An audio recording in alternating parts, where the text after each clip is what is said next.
All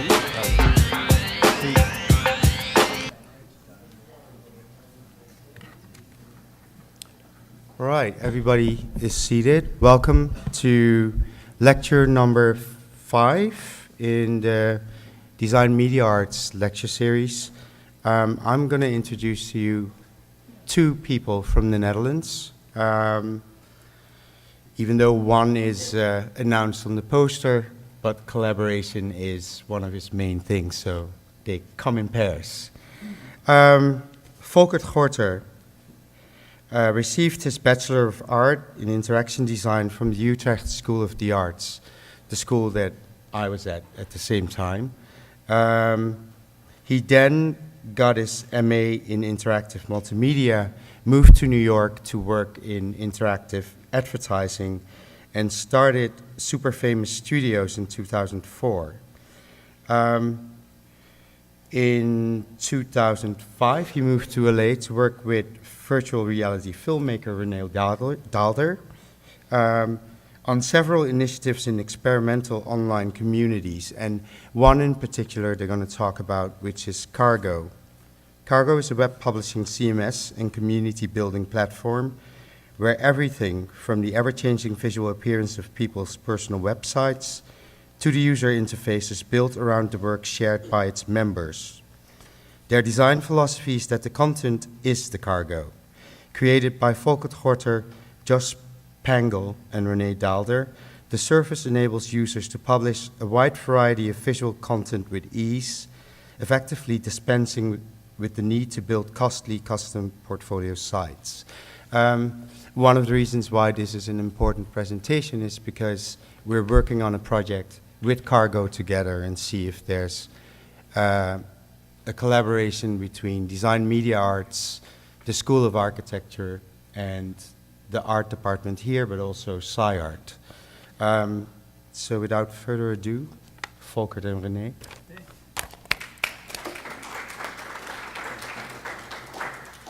Thank you.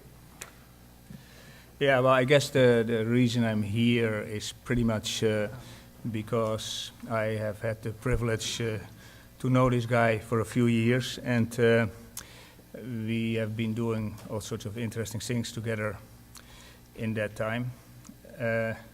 Folkert, to me, is perhaps one of the most talented designers on the web, which is even more significant because when you think about it, there is not that much great design on the internet in general still today. When I first met him, it was in our native Holland, and he basically took me through the entire internet, literally as if in one fell swoop he just took me through the entire contents of the whole web. An enormous range of subjects, it was just absurd. This guy had been everywhere. And his notion was basically so compelling, as far as I'm concerned, that I really felt strongly I need to work with this guy and swim in that same ocean one day. So then eventually it happened. We were going to do a movie project, and the notion I had was we first build a community and then we make a movie for that community, or in one way or another just change the whole playing field. Now, we started that and we got incredibly inspired, and it went completely out of hand. But what happened is that we created the most humongous website. It's called Space Collective. It's been around for 4 years now, and that particular platform has so many functionalities and so many features that we just went to town, and it serves as an inspiration to this day because there's so many things that we developed for no apparent reason, really. It was really overkill, but we were inspired enough to keep at it again and again. Folkert is going to show you what all is going on there, because frankly we've forgotten part of the functionalities of the site. And what's interesting is that we developed that together with DMA for one, and with the School of Architecture here, with Greg Lynn, with Rebecca. We worked with other schools, and we created in the beta stage, we created an enormous amount of content that we thought was going to attract the community.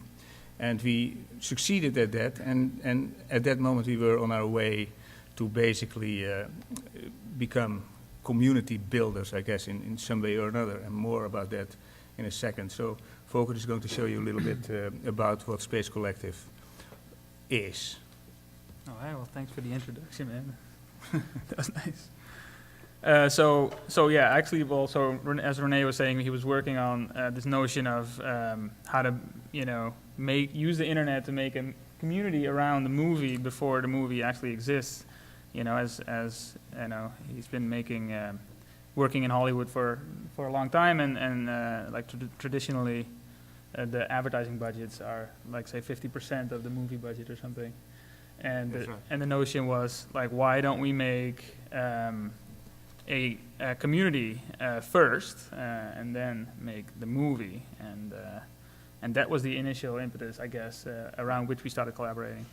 And this movie actually has recently been made, but Space Collective started leading its own life because when we started collaborating, we went off on all kinds of tangents, and I want to display this little clip, which is one of the About Space Collective movies, just so you get kind of an overview of all the different content and subject matters we were playing around with. Yeah, it's kind of like the way we saw it in the beginning, what it would become. We were still in the beta stages, and we were working with DMA, with Casey, Rebecca. Who else did we work with? Oh, Greg, of course. Greg, But anyway, what's interesting about Space Collective and consequently Cargo is that DMA is, and for that matter UCLA, is very much part of the DNA of all our products. Like, before I forget, there are two people here who are, actually three, who are part of the team. One is Josh Pangell, who has been here with us from the beginning, all the way through Cargo. He has coded. Yeah, he's right there. And he has coded everything that we've done over all these years, like a heroic effort, I must say. And who helped him on occasion, or actually fairly consistently, was a guy called Richard Caceres, who also is a graduate from DMA. And right now, another person who's here is John Kyle Moore, who's the youngest member of the team at this moment, not for long, who is in his own right a really good web person, all around designer, and so on and so on. And right now we also hope to work a little bit with Greg Batra, who also goes to DMA. So there's a very, very strong bond between what we do and this department. Okay. Yeah. All right. So, okay, I'll display this. 3, 2, 1. Signal reset. In 1997, a rocket ship was launched.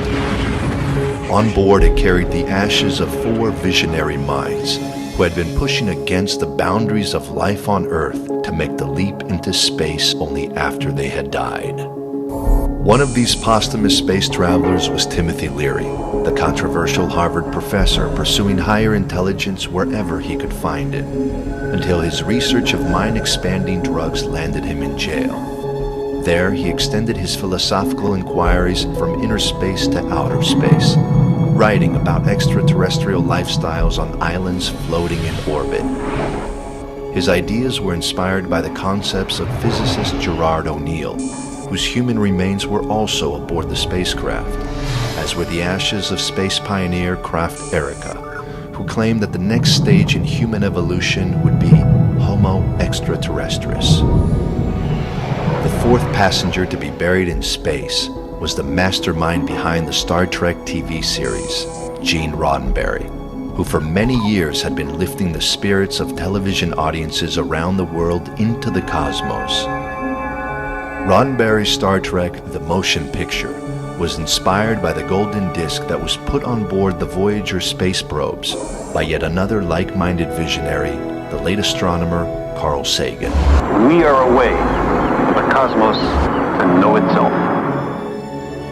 These maverick men had wanted to see for themselves that the Earth isn't flat, that the sun never sets, and that our home planet, magnificent as it may be, is by no means the center of the universe.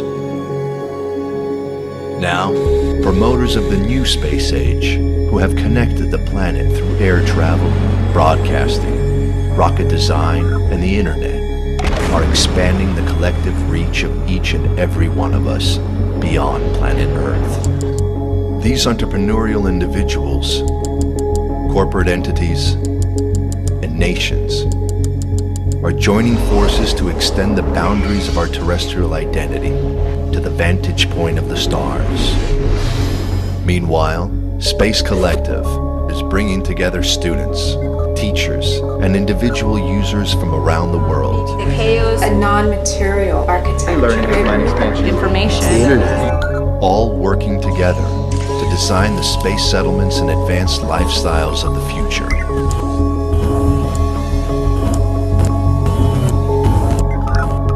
To speculate about tomorrow in the ongoing series, The Future of Everything.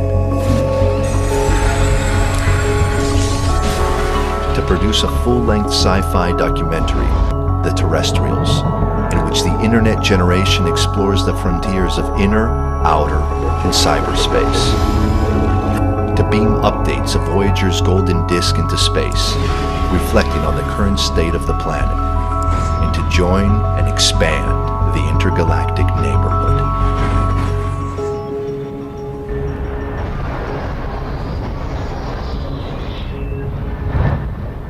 Okay, so as you can see, that was already kind of all over the place, and many different ambitions. Like the space motif is still, as Folkert will show you, very much part of what Space Collective became. There are time capsules there, and everybody becomes an immortal when they join the site.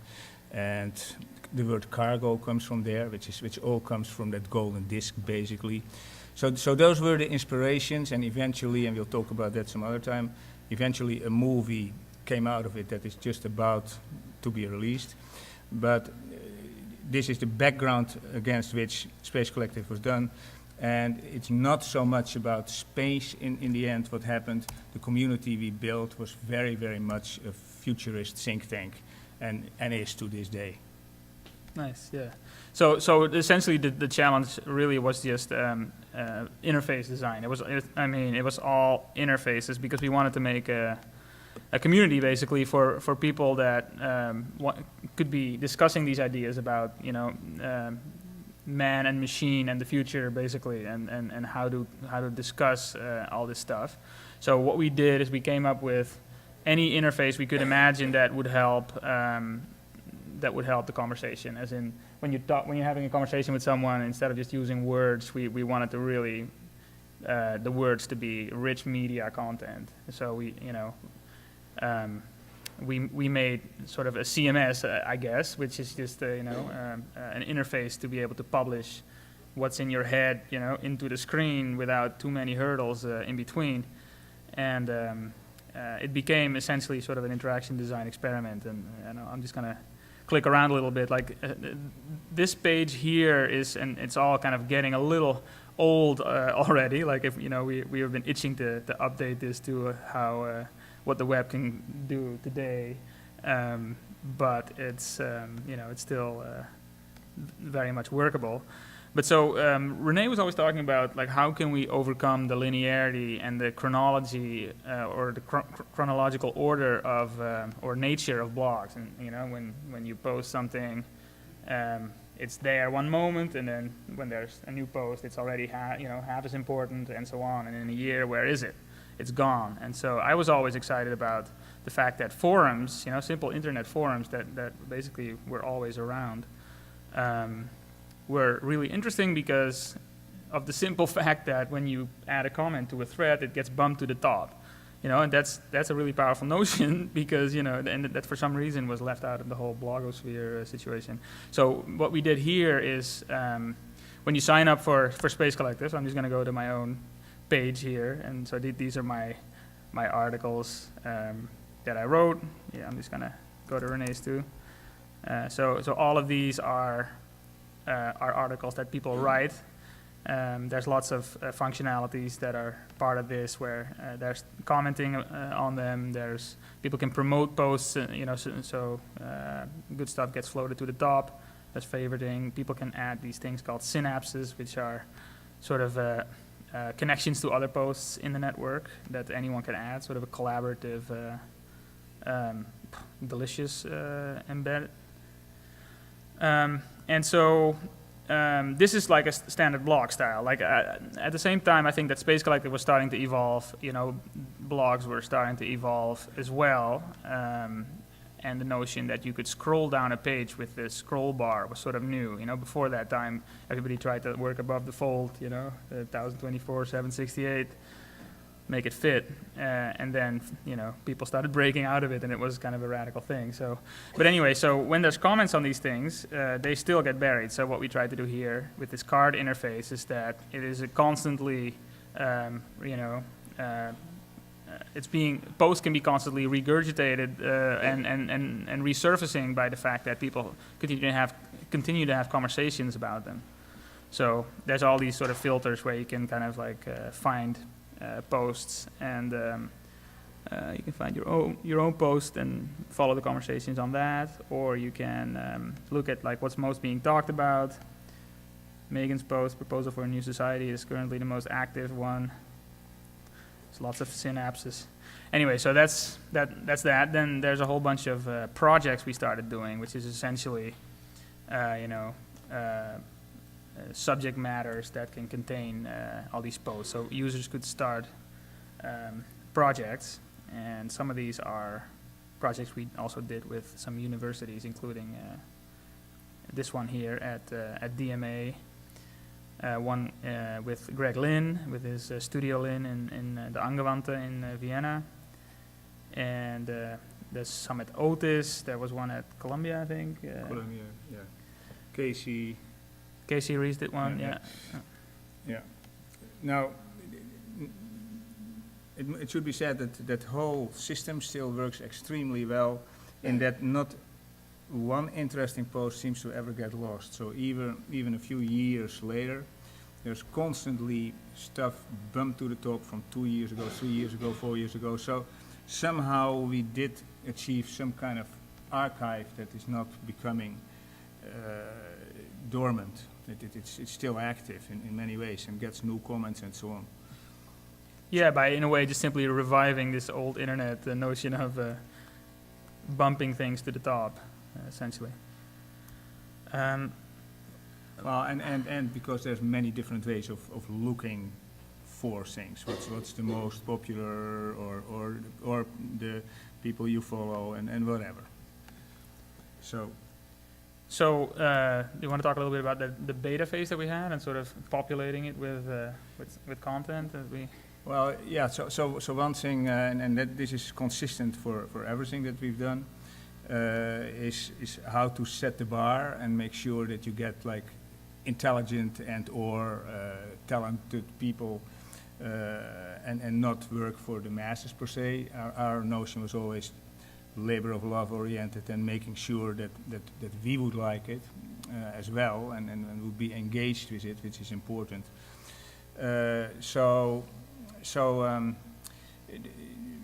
We filled all of this with content as well as we could, and we just kind of guessed that there would be a community out there that might be into all of this. And indeed, there was such a community, and that's interesting, that happens every time. That community had found us already before the site went public. So always in the beta test stages, there were people who would approach us and would then become part of this and become members. And they added critical mass to it as well. The schools, same thing. And then by the time of going public, like there was already like a whole functioning site. And that seems to work extremely well.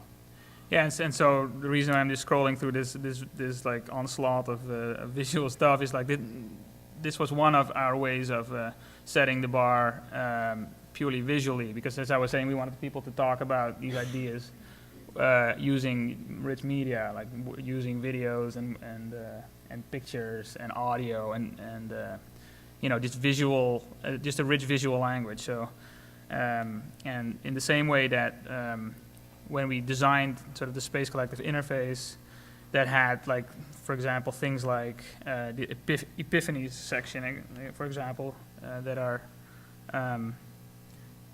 people who are making a point in 5 minutes or something, and explaining an idea that they have. In the same way that visual gallery is a way to sort of raise the bar on a visual content level. But the most important thing about this, and then we can sort of like... it's easier for people to imagine the end of the we can sort of continue to other things, like that we learned how you can build a community. And we successfully guessed at what would create such a community. So actually, like a lot of things then came out of this. Like, for example, Folkert has a Space Collective gallery on this. And that's a blog of his amazing endless searching for visuals and interesting things. And that became But Does It Float, that some of you may be familiar with. Maybe you can show a little bit of that. Yeah, so But Does It Float is essentially a blog, and so it is also just to keep raising this bar in terms of what is out there, in terms of, in this case, in terms of art and design, like to be constantly, you know, because the internet provides us with access to everything, of course. So, you know, the next thing you need then is the right filters. What do you do with everything? You know, nothing. So this is an attempt of being such a filter in the same way that the Space Collective Gallery was, to sort of calibrate the mindset and of people involved in these projects. And so, But Does It Float essentially was initially a Space Collective Gallery-like thing for cargo, where we sort of tried to display the type of caliber we were interested in dealing with. And, you know, we played with the same kind of notions of how do you keep things active, because it's also like a vertical, you know, linear blog. But so we played a lot with sort of different viewing mechanisms where things are regurgitated. There is no commenting on this, but you know, we've tried to be very good about presenting you with content at all times. So yeah, so the next goal was to take a lot of this, particularly the Space Collective functionalities and so on, to a wider audience, and that then resulted in Cargo, which was launched a year and a half ago or something. Yeah, 2 years ago maybe. 2 years ago, and I'm sure a lot of you are familiar with it, but nevertheless, maybe you should quickly. Okay, yeah. So in the same way that with Space Collective we made these interfaces for conversation, for rich media conversation, basically trying to put the bar in some place where people could start from, like sort of frame it in a way that, like, let's talk about these types of things. And in that exact same way, we tried to make Cargo and all these interfaces we had been thinking about. With Space Collective, we realized, like, this, you know, we're crazy if we don't make this available for a wider audience than just Space Collective. So that's what we set out to do. And so essentially, it is a small initiative that produces web publishing interfaces, basically. But the notion is, yeah, I'm going to go to my site for a second. So you have your own .com, essentially, like you run your own website. And here, I'll go to another site. I'll go to Josh's site. So you have your own website, and instead of joining a community website or being part of an organization or a brand like, say, Facebook or MySpace, whatever, you are your own, you know, individual capsule, essentially, that publishes your own work. But under the surface, if you're logged in and you see this little icon on the top right, that's simply, you know, your connection to the rest of the community essentially. And I have to say, this is like we're in an early phase of rolling things out. Because the larger plans that we're just going to talk about in a sec will include, this whole collective notion will become much more clear. Right now, it's simply following other people's work, and currently, when you're logged in and you go to the homepage, as I am, you see you just get a feed. So it says, this is a recently posted work in your network, and you can kind of look at what people have been posting. That you follow. I'm not follow. Okay, so this is kind of a reader, like almost an RSS-like reader that just displays the latest work. And I'll log into my site just quickly just to show you sort of the interface. It's just a super simple and not totally WYSIWYG like interface. Because we are thinking that people who are creative people who are really particular about how their work is represented online, we leave it very open in terms of how you post content. So I'll just take you quickly through it. You just make a new project. You upload an image. That looks like a nice. And so it drops a little image tag in there. So it's like a word. Like as I was saying, you use words, but you use images too, and as words. So, breaks are breaks. It's simple, and you can post anything in here. If I drop a Flash video, or if I can embed a PDF if I want, or drop in an audio file, or it all works as you expect it to. And then we just made some really simple tools for controlling how your content is displayed. Like we make these things that we call designs, or the templates. So if I want to make my site look totally different, I can do that fairly easily by choosing something else. And I can also, and we made these as base templates, as in like design templates. They're starting points. So that means that we encourage people to go into the CSS and really screw around with their designs, and hopefully tell or contribute people learning HTML and CSS, because it's how the main way that content is displayed on the internet. So you better kind of know a little bit about that if you're gonna present your work online, we feel. So moving from that, like the Space Collective interfaces we made, turning into Cargo. So now we're kind of moving towards Cargo's interfaces becoming more available as a community building tool, of which we are. This is a film art, time-based media project we're doing right now. That's in beta at this moment. And this is using Cargo to create an entirely different community, in this case, of filmmakers all over the world who are working in media art, if you want. And actually, as we were doing that, it became more and more clear that what we had been sort of almost spontaneously done is teach ourselves how to become like community builders. And more it started to be clear to us that it's kind of strange that everybody is on Facebook, which is really Facebook's community, and they have some subdomain in that context. Why would not everybody have their own community and be able to build their own community? And the same goes for organizations. A lot of organizations came to us and asked us, can we get something that has the Space Collective functionalities so we can do our own projects there? We don't want to be part of what you're doing, we want to do our own thing. And we weren't quite ready for that, but it seemed like completely reasonable. And it's actually a very interesting idea when you think about the notion that everybody can have either their own community that they run, and or become part of many different communities, including their schools. So that's where somehow we get back to DMA and UCLA. Because what would seem very interesting to us right now, Harry already referred to it a little bit, is to start to connect all these departments.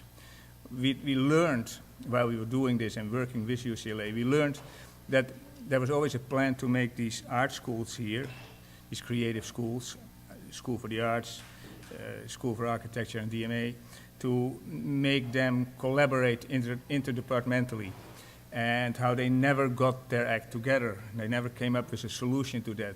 So we figured, like, well, this is exactly the kind of thing that interests us, because it's kind of crazy when you think about it, that all the work of students who are walking around this campus and so on in isolation, the work kind of disappears, whereas our thing is to keep the work alive and available. So that's one thing. They do not know what, even like a few floors up at the art school, what people are doing there. Maybe they every now and again recognize the faces, and it's all such an enormous waste of creative energy, it seems like. So we figured, like, well, what if we were to make Cargo much more of a community building system that could not only do that, like put these departments together here. At the UC system, it's very interesting. The UC schools all want to work together much closer too for a long time, and have never managed to do that. We can do it just like that, by networking these places in essence. So that's sort of the master plan, if you wish.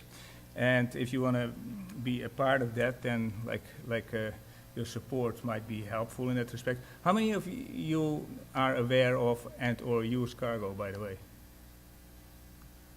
Okay. That's pretty good. So yeah, that's the next move, and yeah, here's the we for a university in Europe, we actually, it became almost a bit of a joke, but we showed, like, well, this is your university now, right? It's like a fortress that is sitting there for some group of people who are held hostage behind these walls, if you wish, and there's all these isolated people walking around there that may know each other from other social websites and so on, but nevertheless, they don't have collaborative tools, they don't know each other's work, they're basically deliberately kept isolated. And more and more we started to think, well, first of all, this in short shows you the plan. Think about it this way, which is maybe a daring thing to say, but if, let's say that you guys are on a network with these other schools, that's one thing. But maybe when you are in the architecture school, you also want to be part of a network that includes other architecture schools that have nothing to do with UCLA. So all of a sudden you can break down a lot of boundaries that will eventually, like, create a way more fertile ground for you to thrive, because in essence it's like who you know and the work of people you know and so on, that's your inspiration, that becomes your vocabulary if you team up with them, you know, etc. So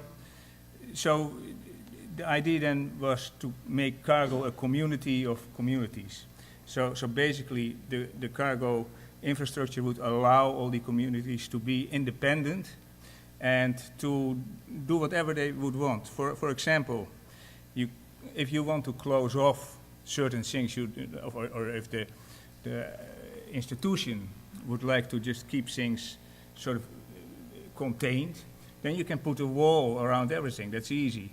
If you want to do collaborative projects, that's also a community, a small ad hoc community. You can also wall that off. So not everybody has to see what you're doing at all. But the beauty is that when you put a wall someplace, usually people have the tendency to, like, take these walls away. It's like the Berlin Wall, you know, like just by putting that wall there, it inevitably was going to be taken down. Whereas, like in the rest of Eastern Europe, for example, there are no walls and there's total separation still.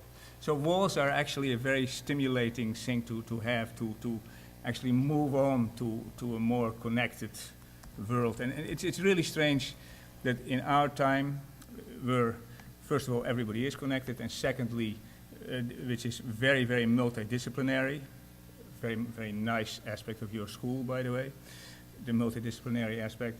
So you need to actually start to look at these tools as something that could very easily improve the quality of your education and of your practice and even future practice. So that's sort of the pitch that we now hope to present to this school, to the School of Architecture and the Art School. And who knows, maybe the powers that be will see the logic of this. Well, So- good. Yeah.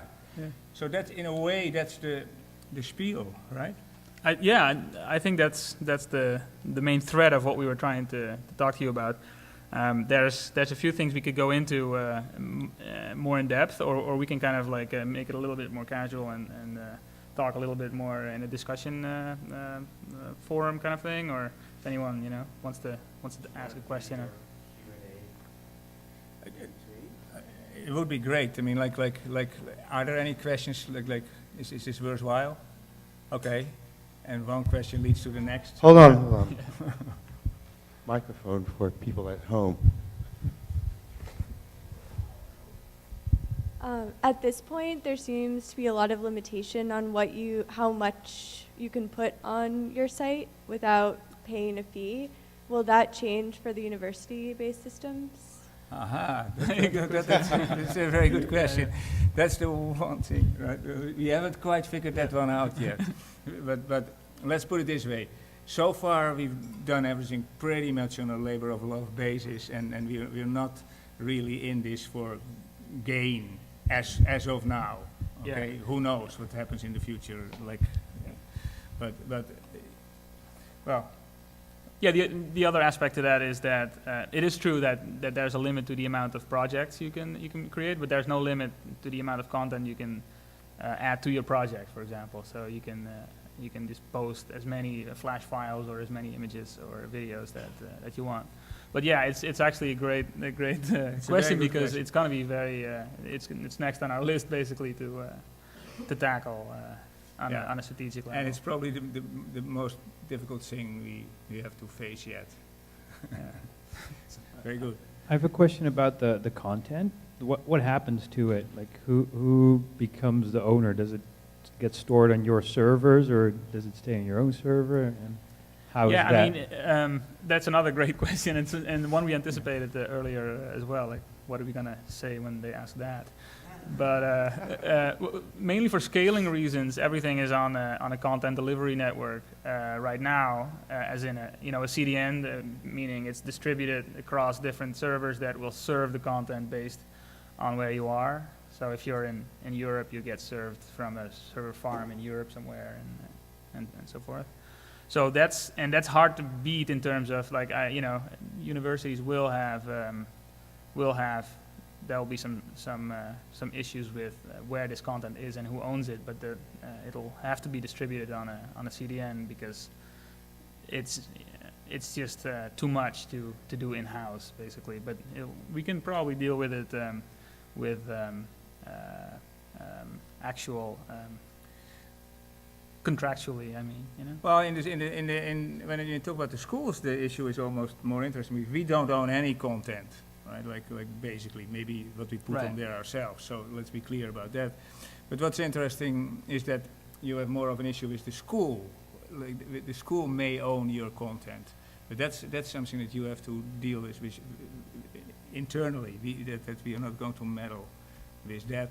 But the school obviously has to see the point of this and has to be into this and has to be willing to create more openness, which will happen anyway. I mean, everybody by now knows that more openness is inevitable for any institution or any organization and so on. So, but as far as we are concerned, we certainly have no aspirations to claim your content in any way. Right. There will not be any advertising. I mean, there's no scheme here that exploits your content, which of course is quite the opposite of most social networks for starters and so on. So we steer clear of all these kinds of things. If there's anything, there may be some kind of subscription model that just allows the maintenance and, I mean, like we have a small team, but nevertheless there's a lot of work involved. So you know, you have to keep things going, but that's true for public radio too, or whatever, you know. So it's in that sort of arena. Certainly no big scheme to get rich on your work. Any other question? Must be. There we go. Well, not content, but data. What kind of data are you collecting, and how open are you about that?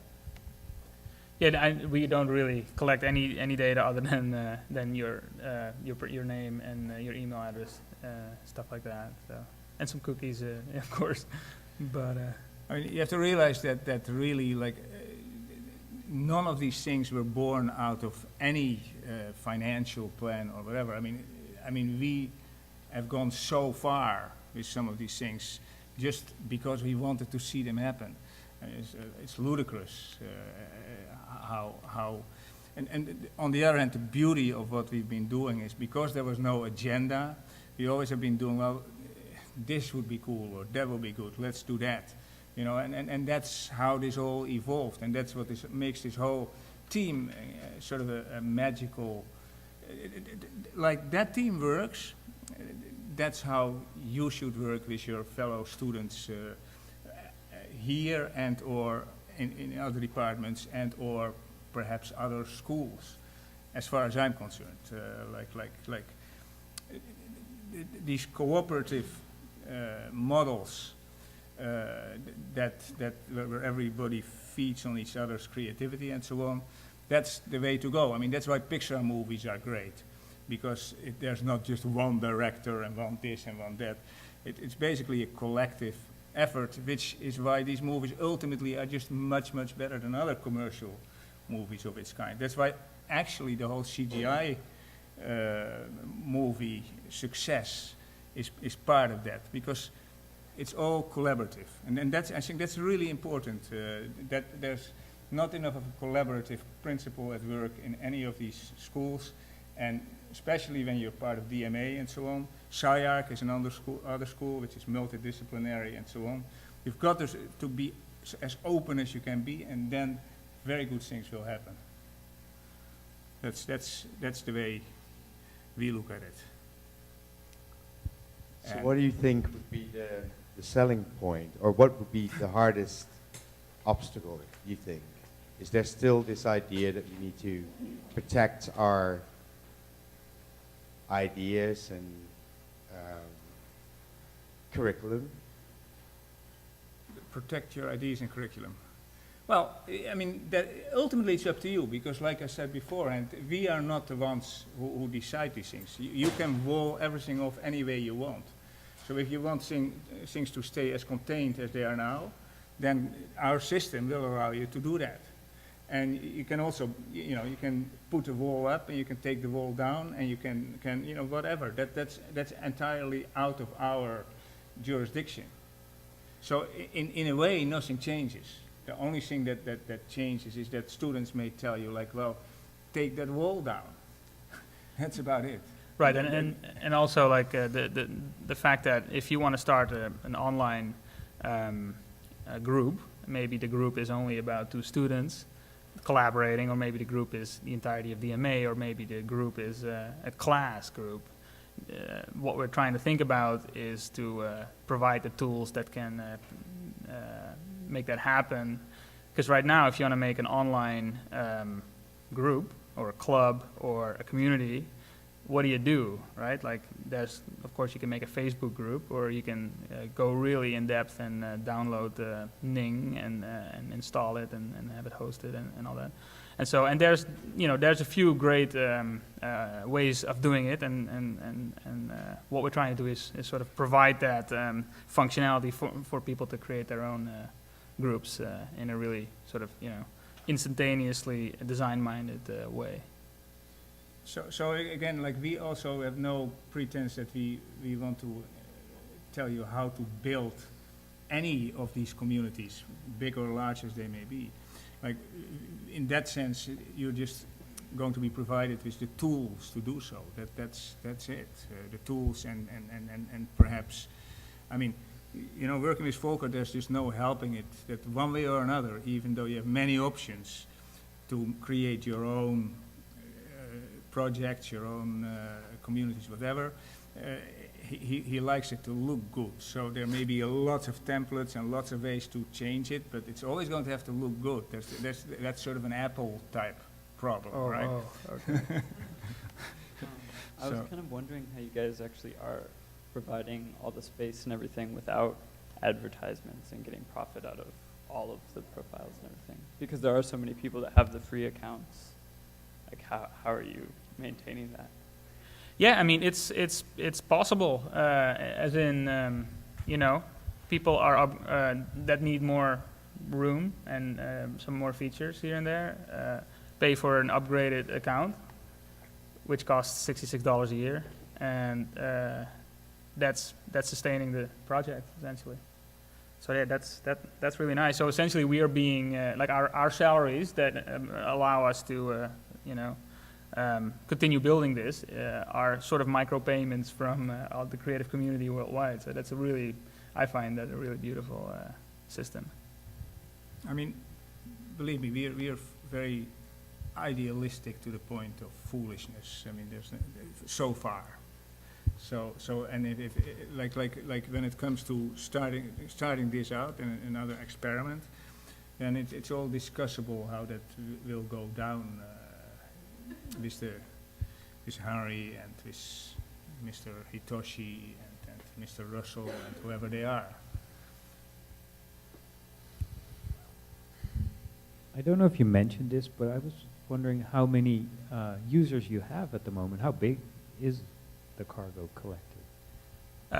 So numbers are not really so much. I mean, I can probably give you a general idea, but because we're trying to grow it really slowly, because mainly for reasons of scaling the architecture, that we don't try and get users. Basically, there's no way to sign up for cargo. You know, you need an invite, and it's not just a gimmick, which it is as well, but that's secondary to the fact that we want to scale it slowly. Because we've gone through a few growing pains that have been really, really painful, where it just grew too fast, basically because we put so much emphasis on image quality, and like we don't, you know, we don't really compress your graphic work all too much, because, you know, we know that creative people like to have it look as good as possible, so we serve a lot of data. There's a lot of bandwidth that happens, and so while there's no way of scaling it faster, so we're just slowly building it like that, and users get to invite 5 other users, so that's kind of speeding it up. But yeah, we are. I don't know. I probably shouldn't say the. You know, I'll send you an email. This is being broadcast online. That's why, you know, it's a part of our brand to sort of keep it under the radar. But that invite-only model has actually been very, very good in many ways, because you want there to be some threshold. You don't want endlessly to deal with the public responses like awesome here and cool there, like comments that shoot a post way to the top, just like sticking one buzzword there. Right. Right. You want people to be to contribute stuff that keeps the standard. Yeah, to be engaged in in the community. Yeah. I mean, the Space Collective, we went way too far. Like, in a way, that was so heady, and still is. It's amazing how many super intelligent people are writing enormous posts and well written, and you name it. But like, from the outside, there's a lot of people who are completely intimidated. So, and nevertheless, we like that too. So.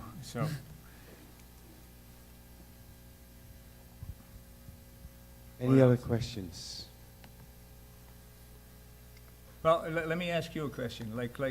Is it clear what we're saying about this networked school, networked the departments and so on. And what are your thoughts about such a thing to the extent that we put it across in an intelligible way? Somebody must have some thoughts on that.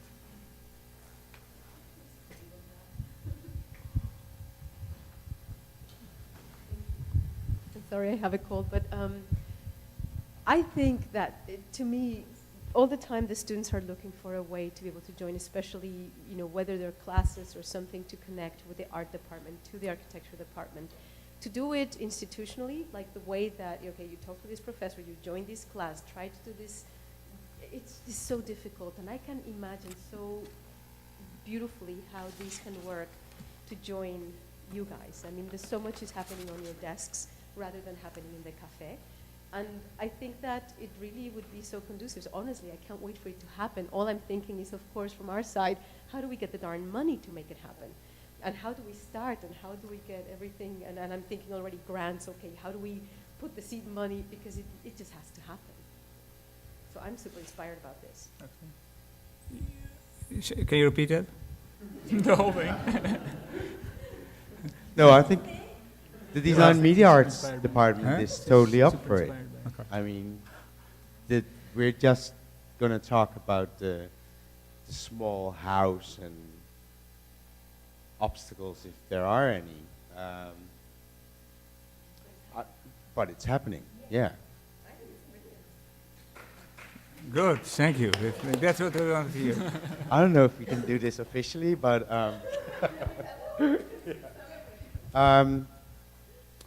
any thoughts from the students on this? Yeah, so when you guys were talking about connecting the universities and stuff, I feel like it's true that like within our own school, it's hard to network between the departments. So that's what I would like to see happen first, and then I think that would make a really good jumping off point to go to other universities, because if we can't establish the connection within our own universities, it's very difficult to move on to the other universities. Exactly right. This is also why we would love to start this with you guys to learn from it and do the same thing that we are always doing. Like it's always a collaboration. And a prototype. Yeah, and on a prototype basis.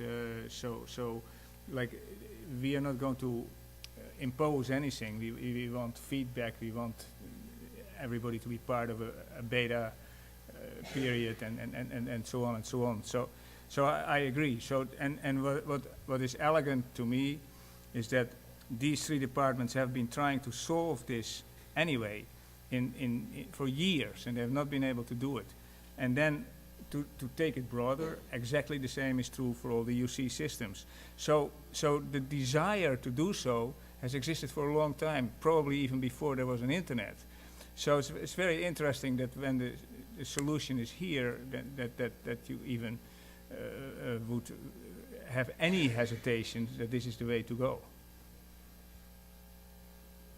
So, but yes, I agree. Can we maybe have a reaction from people who are on the Space Collective if they actually started serving and connecting to other people that they follow, and if that really is something that's, like, I'm not on there, but I have the fear that if I'm on there, I'll probably spend nights and nights on it, which is a good thing, because it's probably an incredible source. Well, I think that what was amazing about doing the project in Space Collective was, first of all, that we were collaborating with Greg Lynn that was in Vienna, and with his students that were creating, and it was graduate students in Vienna creating space colonies in the future. And then our class was an undergraduate class that was creating the immersive spaces for those colonies with relation to nature. So what was fascinating is that we were mixing not only different levels, we were mixing countries, we were, the dialogue was so wonderful, and I think that you could definitely choose when to be active. I mean, the thing I know I'm very disciplined about, like, not just spending like 60 hours or 5 hours straight in any of these kind of social things, but I could see my students that they were really beginning to enter into conversations with students in Vienna, and that to me was amazing. Something would not happen otherwise. And then you just select your own people you follow and the communities. Yeah, and also it was very much true that the school itself in Vienna, the Angewandte, got, because of the success of that project, got a lot of attention all of a sudden from would-be students who were looking at their options and so on and so on. So in actual fact, all of this creates an energy that is only very good for the schools themselves. That's like, I can imagine immediately connecting like to the Ben Bratton Department of Cali too.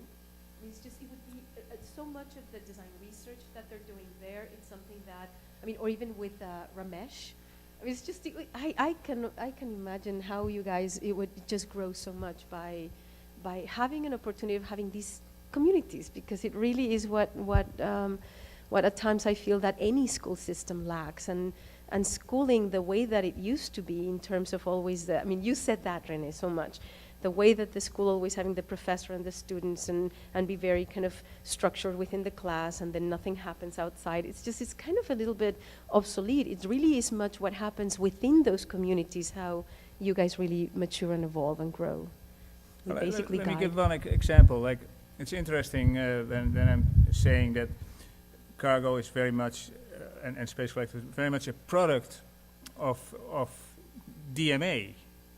Specifically, in a way. There's so many people from here have been part of that, students, very much students included. I just now shot a couple of music videos the last few days, and I just realized that on the crew there were 4 DMA people, and very different ways of thinking, very different skill set, and so on. So we constantly work with DMA people. Why is that? Because of this multidisciplinary thing. In a way, they're more open, they understand better how to fit into our kind of world. Now, take that one step further, and you realize that when other schools become more like that, or let's put it different, when you have a much broader menu still. So now you've got, okay, you've got coding, you've got design, you've got film, video, you've got web, you got 5, 6, 7 things that you learn here, which I think is an excellent idea. I love this school for that. Now imagine that the art school and the architecture school, which are not in your curriculum, are added to that, and so on. I mean, like like your student Gabriel. So, like, he came from the film school and he went to DMA. What an interesting move! And he was one of the people on the crew. And the attitude is thoroughly different. And in fact, it was always meant to be in the school that the school prided itself that you could also take classes at other departments. And I don't know how often that's used, but and then this school has also been trying very hard with Victoria Vesna's art science initiatives to now none of these things really truly works in a way. DMA as a school I think is great. I think SciArc is maybe my second favorite school in that respect, because people learn so much more than architecture. But very few people follow this model. Let me say one other thing, like, how many of you know what the Montessori school is? Not too many. That's so interesting. All right.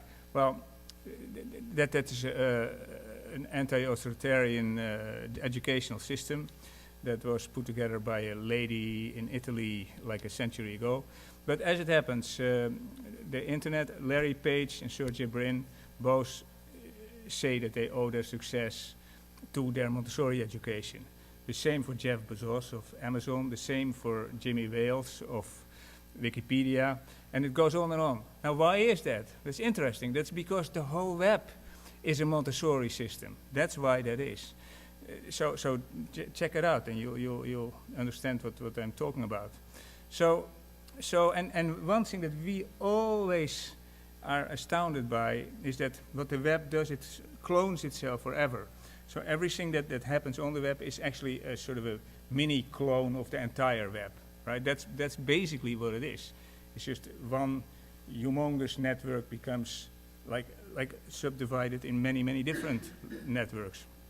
So anyhow, the philosophy of this school in particular is very close to what we are inspired by ourselves and what we are trying to accomplish. So there.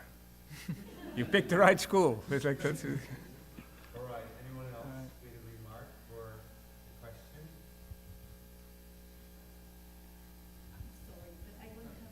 It's so good that there's some faculty here. One of the things that I would be concerned is whether when these, I mean, I know that you guys will be so careful about what it looks like and what kind of communities you're creating, and that it does not become just so diluted that then you lose that community idea. And I think that would be my only concern of how that grows. I mean, and this is also a bit to Henry's point before about losing a lot of time at night looking at Space Collective. Like, we're not trying to build more stuff, right? And we don't need more tools. We don't need more, content. We need better tools, and we need to go deeper. In the same way that when you use Twitter, say, where it's eliminative. Like, so I'm just saying, I just want to hear what this group of people is tweeting about, and I don't go to twitter.com and see like, okay, let me just see what's up with the world right now. You would go totally nuts. Same with your brain, as in like you can't encompass everything. You need to have an eliminative approach where, okay, let's focus on this here. So that's in the same way what we're trying to do here as well, as in all this stuff will be on the internet. Clearly, every school. Every piece of work will be created online and it will be accessible. So what we are trying to make are eliminative tools essentially that offer filters that you set yourself. So like in the same way that I go, read my Twitter feed and I just get the things that I find interesting because I find these people interesting. In the same way, you will only be exposed to the work of the people that you're interested in.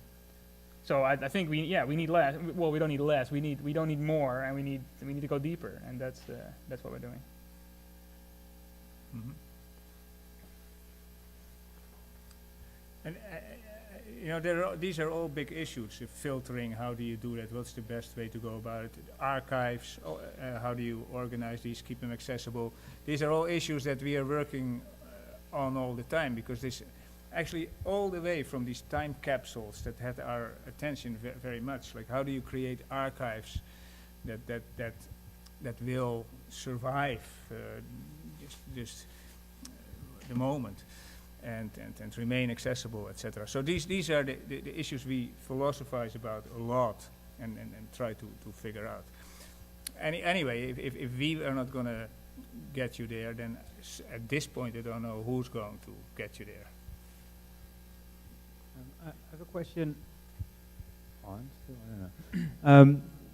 You're talking about filters for getting only the content that you want. Is there also going to be some sort of way to find new content that you're interested in?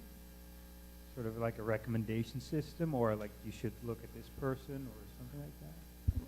Yeah, that's a really interesting point too, but I don't know, we are of two minds about the recommendation systems, because of course, how smart can recommendation systems be? Clearly when you talk about Amazon or something that has the best one, I suppose, but they know everything about your reading habits and stuff. Do you guys know this online thing called Found? I think a lot of you know about it, right? Which I always found super interesting because it has no algorithms, or it has algorithms, but it has no formal algorithms in that sense. I don't know why it's doing this. So here you go, case in point. So what it does basically is when you follow people, which I'm going to quickly. Okay, look guys, I have 41,000 followers unfound. It doesn't mean anything because anyone who adds a picture that I added counts as a follower, so they're really only a few. But so what happens is and this is a great recommendation engine that's people powered, as in the same way that Twitter doesn't, I mean, there's some trending topics and stuff like that, but of course that it's really super global. But so I click on an image, and you can start to see how it really drills down on a subject level. Let me just find a starting point that is a little bit more specific, like these flies are popular today. Maybe infographics or something like that. This happens to be from Desert Float.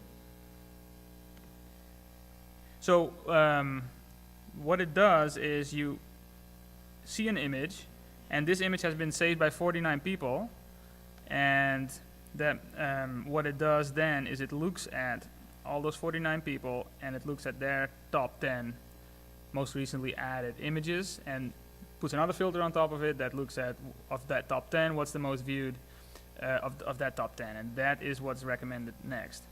So I don't know how successful this particular tour is going to be. Well, look, bikes. So what it does is it's you know, it takes a lot more into account, and by taking a lot less into account, as in an algorithm will be unable to predict that I like, you know, this picture, and I may also like this picture. This may not be the best example, but when you think about it, you can imagine that when you know your interests are clearly like a very fuzzy playing field, and so by picking, you know, the people who have also picked this image, what they also liked, and then putting a couple of filters on that, as in like of that, what's then the top 10 of those, you know, and there's millions and millions and millions of pictures here, so that starts to work really interestingly. So I would be thinking more in the direction of that kind of organic recommendation situation. Any other questions?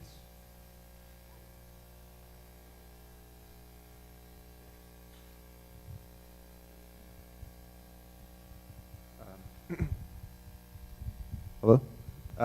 So this Montessori system sounds really interesting. I was actually wondering if you guys could think of any maybe possible downsides to that system, that, and then maybe solutions to those downsides. I don't really know much about the system. I was wondering if you guys could talk a little more about it. Can you repeat the question? I don't entirely. You mean if there's any possible downsides we see with the Montessori system? Yeah. It being too open or too unstructured, or? Well, I mean, that's the same as asking, is there any downside to the internet? And the answer to that is yes, there are downsides to the internet, like everything else. But I think the upsides far outweigh the downsides. Besides that, what are you going to do? You can't change it anyway. That's how it evolved, right? I mean, like basically, there are not so much downsides right now as challenges. So whatever works against you, you have to solve, and over time, you try to get there. I mean, like, you understand what I'm saying? I mean, it's not. Everything that happens, and the internet has been very much the victim of that. There's always an enormous amount of sociological thinking about what works, what doesn't work, what's good about it, what's bad about it, often particularly what's bad about it for quite some time, all this resistance and so on. The internet is really very young, right? And sort of unintelligent right now. But it's rapidly becoming more and more intelligent. So literally whatever is a downside today can be solved tomorrow. Does it make sense? Yeah. Okay. And that's exactly the kind of stuff that we're interested in anyway. Like in a way, everybody else who's interested in the web. I mean, that's what Google thinks about all the time. All these kinds of issues, of course. And that's again why I'm saying what is so strange is that everything that you do is in fact a small clone of the internet itself. Because it's all about the same issues on many levels. You mean like how Facebook, it was called the Facebook revolution, like with all this Middle Eastern, but really, of course, it's the internet revolution. Right. As in. Right. Facebook is the internet. That's basically it. Right. But everything like cargo is the internet. Right. That's really what it is. That's the metaphor. So there's no. It almost makes no sense to talk about it in any other way. Like everybody always thinks, oh wow, look what we can do here. Look about the. It's exactly the same thing that you can do anywhere else, except for the fact that we slant it different. We come up with slightly different solutions, this, that, and the other, which have. It's like what Folkert said. This, what did you say? The one. To just put the comments, the functionality of the comments, make it so that a post shoots to the top, that makes a huge difference, and it's nothing, right? It's like it makes an enormous difference. Right. You see what I'm saying? All right. So, are there any other questions, or otherwise, I would suggest we take this upstairs in a more informal setting. Thank you guys for your presentation. Thank you guys for listening. Yeah. Yeah. Maybe just to inform you, Rene and I talked. Rene launched this project half a year ago to me.